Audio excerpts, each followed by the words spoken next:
In the early morning of August 6, 1887, a man named Thomas Woolfolk murdered his entire family with nothing but an axe in a place known as Macon, Georgia, once called a quite peaceful town. However, on this Saturday morning it was everything but peaceful for the Woolfolk family, including the 6 children.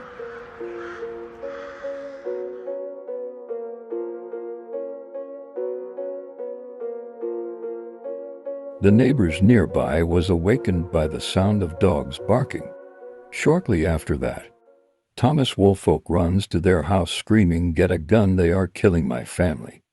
Later discovered, inside the house was thick pools of blood, even scattered bits of brain, the body of his father, age 54, his stepmother, age 41, and her aunt, age 84.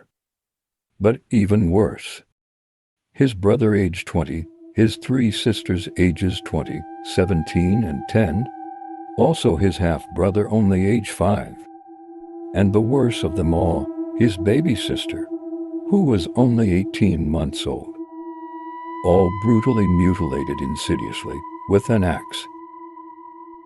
Some wounds were said to be inflicted with the edge of the blade, while other wounds were inflicted from the blunt side of the axe.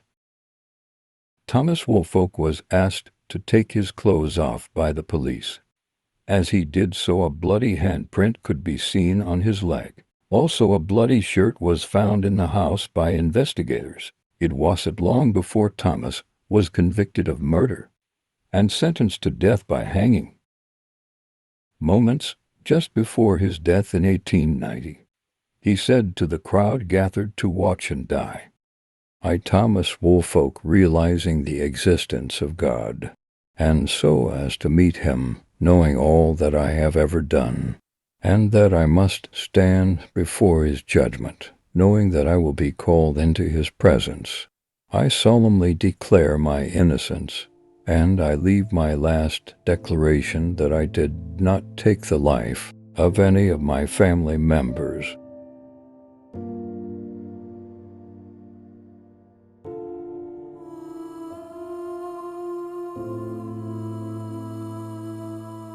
Eight years later, a man named Simon Cooper was found dead in Somerville, South Carolina, with a note in his pocket that read, "Tom Woolfolk was mighty slick, but I fixed him.